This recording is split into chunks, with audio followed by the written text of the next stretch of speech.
నేను ఆఫ్టర్నూన్ వచ్చి మీకు డైరెక్ట్ చెప్పేసుకోవచ్చు కదా.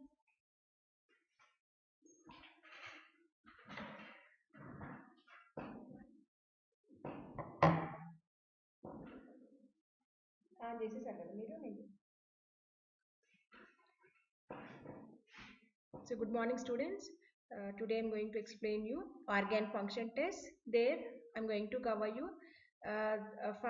what are the tests which will assess the functioning of the liver, kidney, thyroid, etc. Okay, now here let us start with the liver function test. Shortly it is called it as LFTs. LFTs means the full form, it stands for.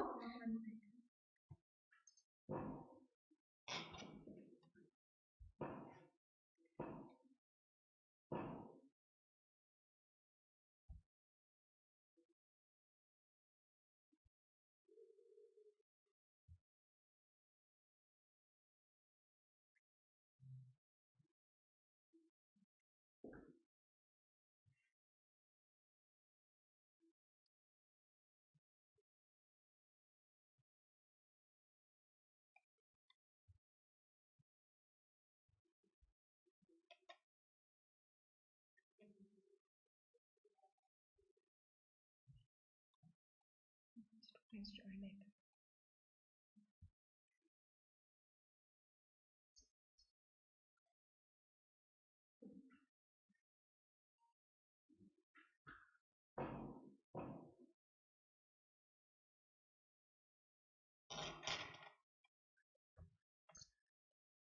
Okay,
okay, now let's continue with the organ function test.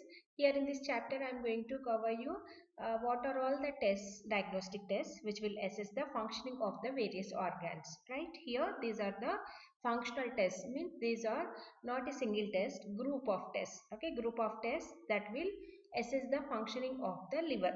Okay, so first let us discuss about the LFT. So LFT is liver function test. Here, these are the tests which are useful in assessing and diagnosing the pathology of the liver, various diseases. Now here this one, first to understand the before going to the test, first you should know about the functions of the liver.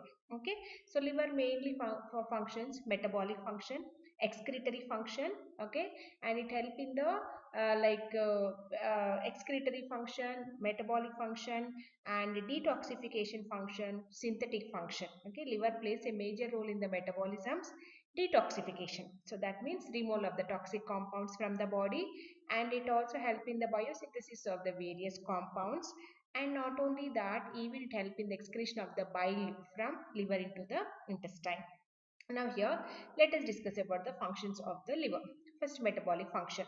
And you know that liver is the major organ which plays an important role in carbohydrates, lipids, proteins, etc. And a liver is the organ where ammonia, you already finished a protein metabolism there. Ammonia is toxic to the body. How it is converted to urea? By in the liver only. The detoxification of the ammonia takes place in the liver, and even it is the principal organ where cholesterol is synthesized in your body, or fructose which is present in your blood, ultimately they may be converted to glucose only in the liver. And liver, it also help in the catabolism and anabolism of nucleic acids, and it is also involved in the metabolism of vitamins and minerals. All these are the metabolic functions of the liver. So that means, what did you understand? So vitamins, minerals, carbohydrates right here. So liver is mainly help in the formation of the bile, okay, formation and secretion of the bile right here. Bile pigments, you know the name of the bile pigment is bilirubin. Second, third function of the liver is excretory function. Certain dyes, okay, if you give the exogenously, okay, for test purpose, if you give any dye, like example bromosulfathalin and sorry, rose bengal dye, these are exclusively excreted through the liver cells right here. So liver help in the excretion of exogenous dyes like bromosulfathalin and rose bengal dye into the cell, and the other function is synthesis of the certain blood coagulation factors. So here liver, all the liver help in the biosynthesis of the major compounds like prothrombin, okay, conversion of the pre-prothrombin to active prothrombin in the presence of vitamin K.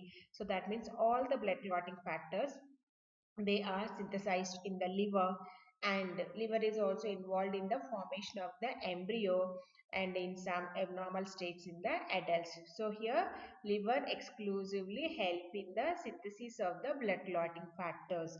Most of the blood clotting factors are synthesized in the liver, and not only that, even the plasma protein albumin is exclusively synthesized in the liver. And the next function is detoxification function. So detoxification means removal of the toxic substances. So here mainly the drugs, hormones, they may be, few are toxic, the drugs you are taking for treatment purpose, but few may be toxic to your body. The toxic effects of the drugs can be decreased, okay, can be removed by the liver, and even sometimes it may convert the toxic substances into less toxic substance. And other than these major functions, liver help in the liver acts as a storage organ, reservoir. If excess of glucose is there in your body, it may be stored as glycogen. B12, okay, one usually water soluble vitamins, there is no storage form, but B12 is the one of the vitamin which can store in the liver. Even the vitamin A, fat soluble vitamin A also can store in the liver. So these are all the major functions of the liver, okay. So what are all the functions of the liver? Liver helps in the metabolic function, and it has synthetic function. It helps in the synthesis of the blood clotting factors and albumin, and it has the excretory function, okay, any dye which is given exogenously, that can be excreted from the body through liver. And it has the metabolic, it has the detoxification, okay, it converts the toxic substances into non-toxic substances. So it has a role in the detoxification, and it helps in the secretion of the bile, okay, bile carries bile pigments. And the next one is the of the liver is it has the storage function. So these are all the major functions of the liver, okay. Now coming to the tests, all these tests are the which will assess the functions of the liver. Already we have discussed the functions. So liver can able to perform the metabolic function, liver can able to perform the excretory function or else secretory function. Any function, individual function of the liver you can assess by this group of tests known as LFT, liver function test. And you know that all these are the non-invasive methods of screening for the presence of lipid dysfunction, liver dysfunction. Okay, these are the non-invasive methods, and which are used to identify the abnormality of, that means any dysfunctioning of the liver. Now here, and these tests assess the severity and sometimes occasionally to prediction of the outcome. So how severe the liver is affected, so that we can diagnose, we can able to know by doing these tests. Okay, and sometimes liver function tests are done to follow the course of the disease. Okay, and evaluate the response to treatment and adjust the treatment when necessary. Okay, so some liver damage, some liver problem has come, the doctor has prescribed some medicine. So in order to follow how the patient is respond to the treatment, to evaluate the response of the treatment also, and so according to that we can adjust the dose. So in that case also we will order LFTs. Okay, these are all the, so liver function tests are mainly used to assess the functioning of the liver. Not only that, in the known cases also, in order to see the response to the treatment also, we do the LFT. Okay, then coming to the classification of the LFT. These functional tests can be classified into major types. Okay, the first group of tests which based on the secretory capacity. Okay, already you know that different functions liver performs: secretory, synthetic, metabolic, detoxification, and it has a role in the drug metabolism, and it has a role in the excretory capacity. So now here, these liver function tests are mainly, it is an essay question for you. Please follow carefully. First you should, to understand the liver function test classification, first you should have an idea about the functions. So that's what I have explained you, functions of the liver in detail. Now coming to the functional tests, but many tests are there. All the tests are classified like this. Okay, so functional tests many are there. So all the functional tests are further classified into based on their secretory capacity, based on their synthetic capacity, based on their metabolic capacity, and based on their detoxification capacity, and test based on the drug metabolism, and estimation of the serum enzymes, and test based on the excretory capacity. Or did you understand here? So the first tests are the which based on which function of the liver, secretory capacity. So under that you have two tests are there: estimation of the serum bilirubin, urobilinogen, and bile salts. Okay, these three, estimation of these three in the blood will reveal the secretory function, secretory capacity of the liver. Right here, estimation of the serum bilirubin, urobilinogen, and bile salts help us to assess the secretory capacity of the liver. Next, test based on the synthetic capacity. So synthetic capacity of the liver can be assessed by the estimation of serum albumin, prothrombin time test. Okay, so synthetic capacity of the liver can be assessed by estimation of serum albumin and estimation of prothrombin time test. Right here, and the metabolic capacity of the liver can be assessed by galactose tolerance test. Please note down this classification. Next, detoxification capacity of the liver can be determined by hippuric acid test. Means by performing this hippuric acid test, we can able to know the patient's detoxification capacity of the liver is functioning normally or not. Right, and the next one is test based on the drug metabolism, and I already mentioned in the previous slide.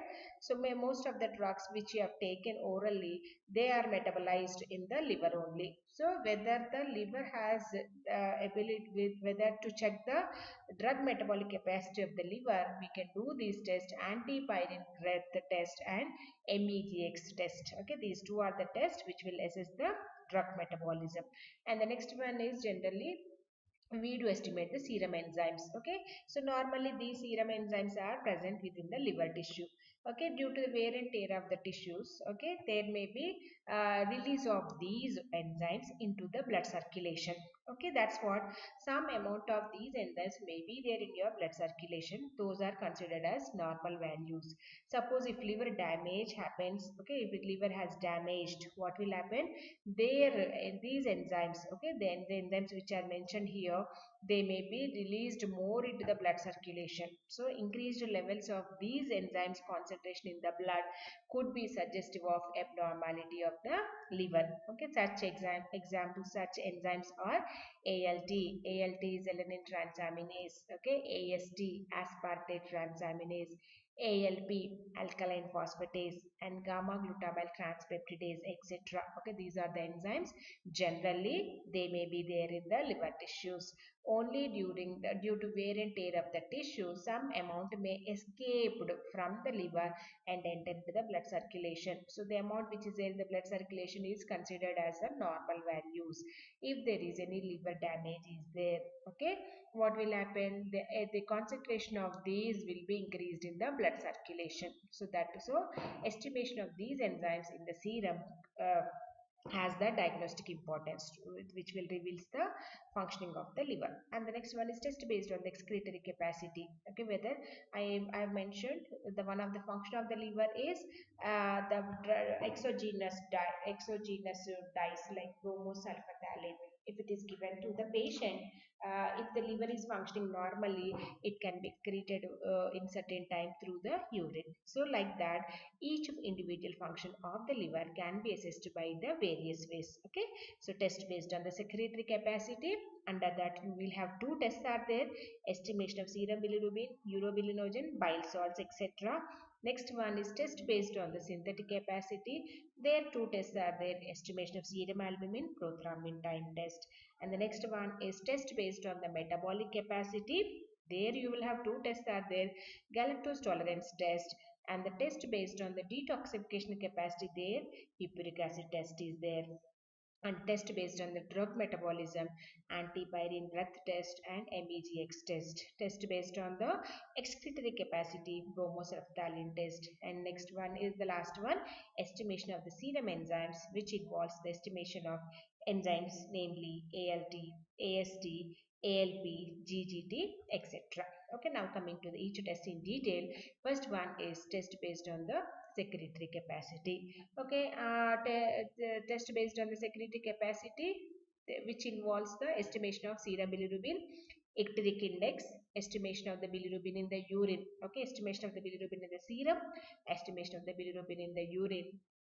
And the next one, urine and fecal urobilinogen. Okay, these are the tests which will assess the secretory capacity of the liver. Okay, first you should know what is this bilirubin. I think you have any idea about the bilirubin. Bilirubin is one of the bile pigment. Okay, normal hemoglobin lifespan of RBCs is 120 days. After 120 days, what will happen? RBCs are lysed and releases hemoglobin into the blood circulation. Once hemoglobin enter into the blood circulation, the hemoglobin is cleaved into heme and globin. Right here, hemoglobin which is released into the blood circulation due to hemolysis for every 120 days. This hemoglobin which is cleaved into heme and globin. Right, globin is a protein which is further cleaved into amino acids. Then what about the heme? Heme is further undergoes the breakdown process to release bilirubin. Right here, heme is further hydral breakdown. It undergoes the further breakdown process, catabolic process to release bilirubin. That bilirubin you can call it as free bilirubin. This free bilirubin, it is then transported to the liver. In the liver, conjugation takes place. Right here, hemoglobin is RBC. After 120 days, it is lysed. So once RBCs is lysed, hemoglobin is released into the blood circulation. Once hemoglobin enter into the blood circulation, this further cleaved into heme and globin. Heme is further cleaved into bilirubin. Okay, so that bilirubin is called unconjugated bilirubin, or else you can call it as free bilirubin. This free bilirubin through hepatic portal blood, it will be reaching the liver. In the liver, what will happen? Conjugation takes place. Conjugation means bilirubin combines with the conjugating agent to form bilirubin glucuronide. Okay, so the other name for bilirubin glucuronide is conjugated bilirubin. Okay, now you have to concentrate on what is the role of the liver in heme metabolism. So that means liver help in the process of, it help in the conjugation of the bilirubin. It converts the free bilirubin into conjugated bilirubin. Now this conjugated bilirubin through bile it is secreted into the intestine. Okay, once the bilirubin glucuronide enters into the intestine, it will be further broken down into stercobilin, and that stercobilin is excreted through feces. Okay, so the normal color of the feces is due to the presence of feces, and sometimes the stercobilin which is there in the large intestine, from there it may be converted to urobilin, and this urobilin is excreted through urine. The normal color of the urine, straw yellow color, is due to the presence of urobilin. So this is the fate of the heme. Okay, now here, so the now we are estimating the bilirubin levels. So now what we are estimating, you know the course, we are estimating this bilirubin, but there are two types of bilirubins are there in your blood: free bilirubin and conjugated bilirubin, together known as total bilirubin. Right here, now what we are estimating, liver, what is the role of the liver, which if the liver is functioning normally, that will convert the free bilirubin to conjugated bilirubin. Now there are two types of bilirubin levels are there, that is free bilirubin and conjugated bilirubin. Now here this is the same, bilirubin is formed from the breakdown of the hemoglobin, and bilirubin is conjugated, and bilirubin which is formed from the hemoglobin breakdown is unconjugated, that is water insoluble. So it will be transported in the blood along with the albumin. So once it is taken up by the liver, this unconjugated bilirubin, once it is taken up by the liver, there the enzyme UDP glucuronide transferase that conjugates bilirubin to diglucuronide. Now the conjugated bilirubin is water soluble and is excreted through bile. Okay, what about your unconjugated bilirubin is insoluble in water, but conjugated bilirubin is soluble in water. Next, serum bilirubin is estimated. So that bilirubin, now we are estimating this unconjugated bilirubin and conjugated bilirubin to assess the functioning of the liver. So how do you estimate? Means there is a test which is known as Vandenberg test. Okay, so there is a test, the name of the test is Vandenberg test. Okay, this is the name. Vandenberg test is the one which will assess the which will estimate the concentration of the bilirubin. Now here, first to understand that, first you should know the properties of a free bilirubin and conjugated bilirubin. Free bilirubin is nothing but unconjugated bilirubin, and this is the conjugated bilirubin. So actually, what about your unconjugated bilirubin? It is insoluble in water, and conjugated bilirubin is soluble in water. And the normal value of this free bilirubin is 0.2 to 0.6 milligram per deciliter, and for conjugated bilirubin it is almost 0 to 0.2 milligram per deciliter. And usually free bilirubin is absent in the bile, because in the liver only it will be, all the free bilirubin is converted to conjugate, no, so there is no free bilirubin in the bile. But which type of bilirubin is present in the bile? Conjugated bilirubin. And usually in the liver only complete free bilirubin is converted to conjugated bilirubin, so there is no free bilirubin in the urine, but conjugated bilirubin is normally absent in the conjugated bilirubin.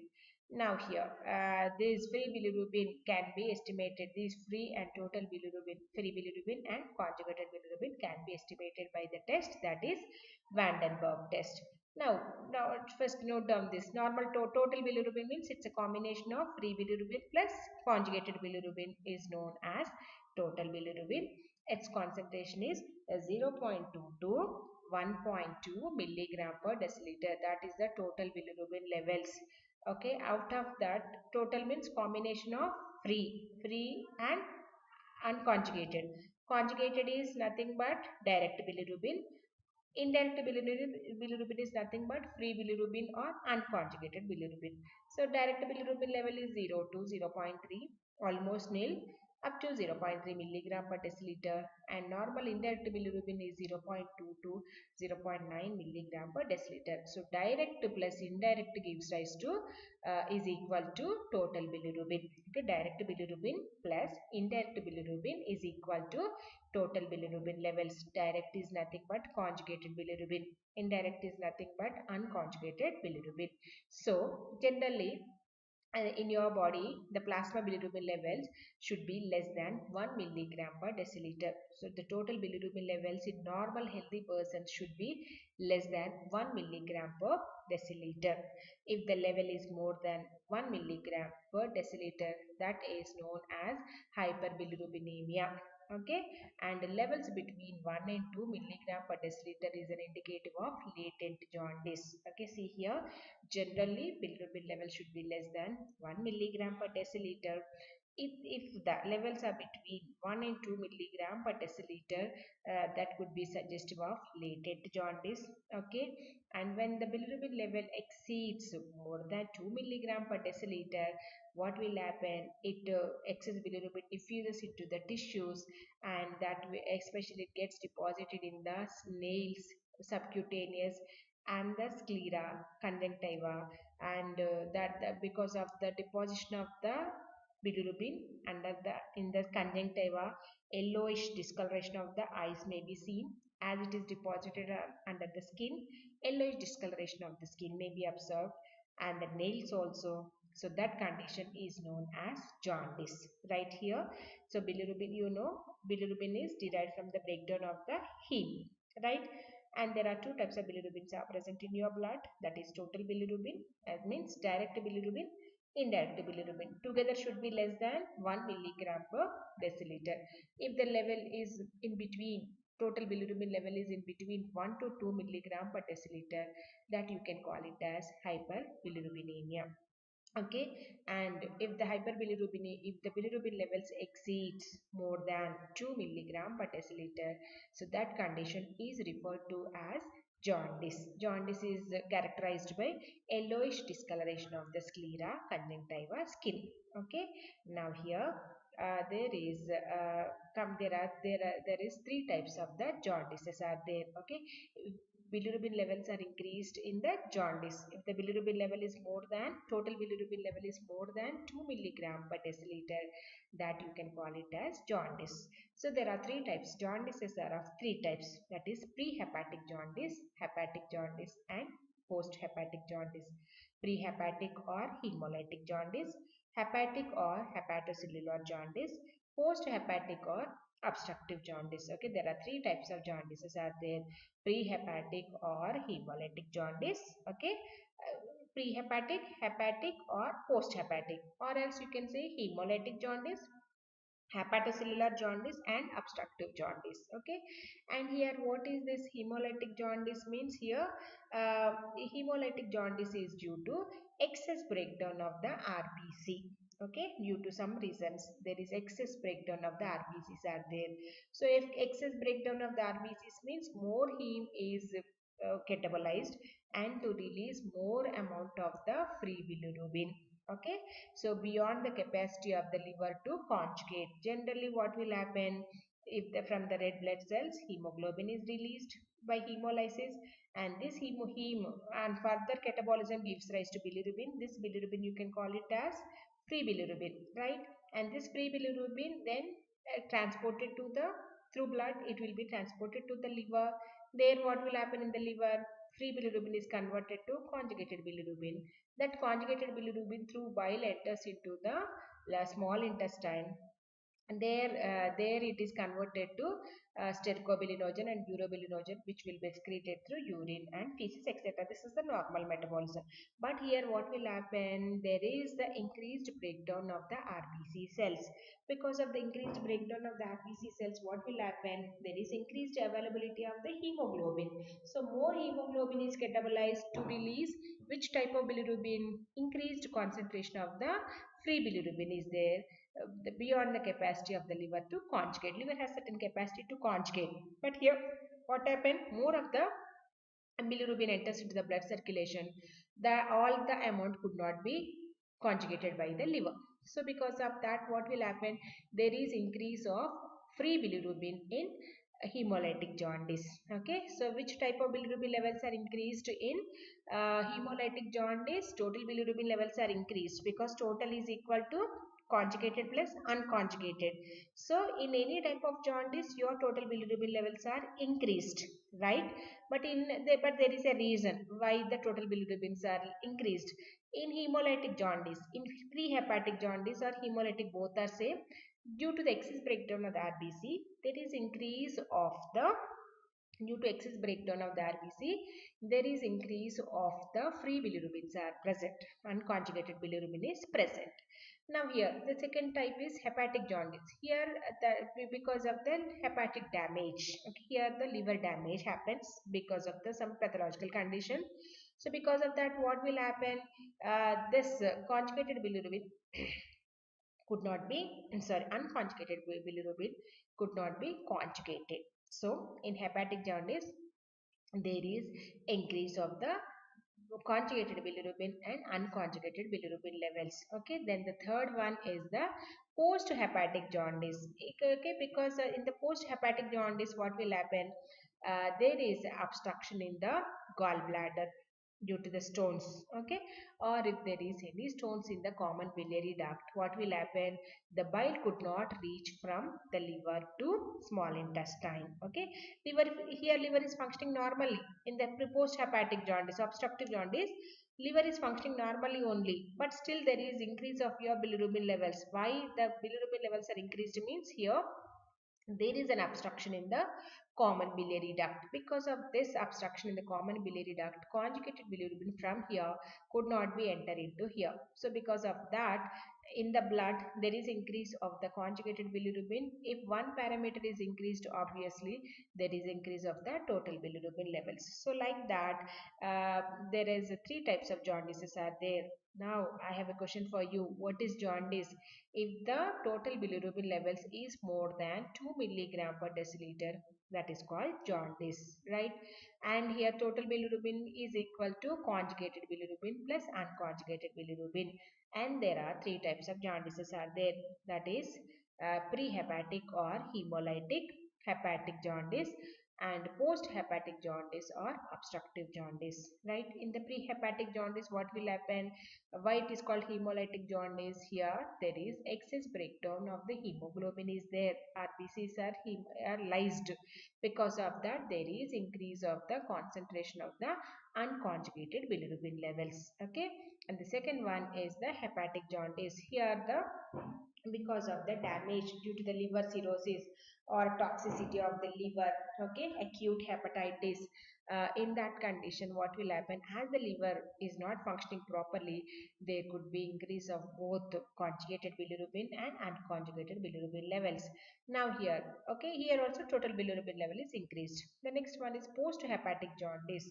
Post hepatic jaundice, or else you can call it as obstructive jaundice. Duct, there is increase of only the conjugated bilirubin. Obviously one conjugated bilirubin is increased means there will be increase of the total bilirubin levels. Okay, so like that, different types of jaundice as are there.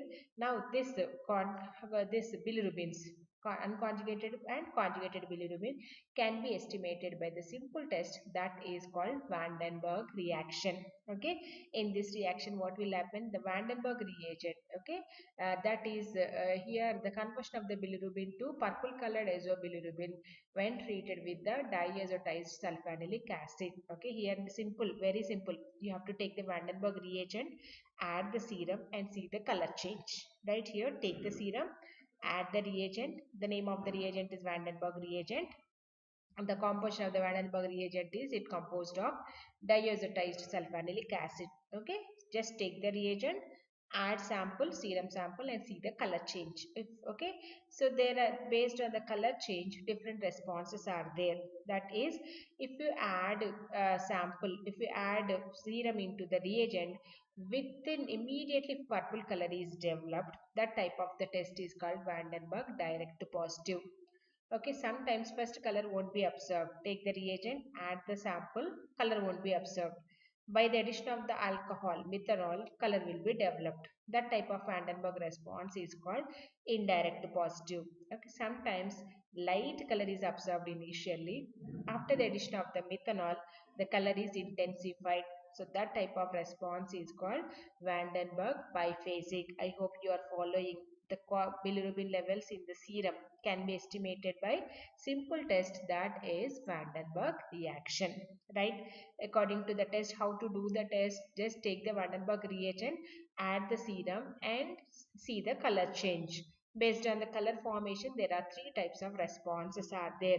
Okay, that is Van den Berg direct to positive, Van den Berg indirect to positive, and Van den Berg biphasic. Direct to positive means color appears immediately without the addition of the alcohol. Color appears immediately. That type of response is called Van den Berg direct. Sometimes color may be developed after the addition of the methanol. That type of response is Van den Berg indirect to positive. Okay, sometimes light faint color is observed. Color is intensified after the addition of the methanol. That type of response is called Van den Berg biphasic. Okay, like that you have to do the test. So if why the three types of responses are there, you tell me. See here, if conjugated bilirubin levels are more in your blood, then what type of because conjugated bilirubin property is soluble in water, so immediately it reacts with the reagent and gives the test immediately. So if the test result is direct to positive, that could be suggestive of increase of conjugated bilirubin levels. Suppose if unconjugated bilirubin levels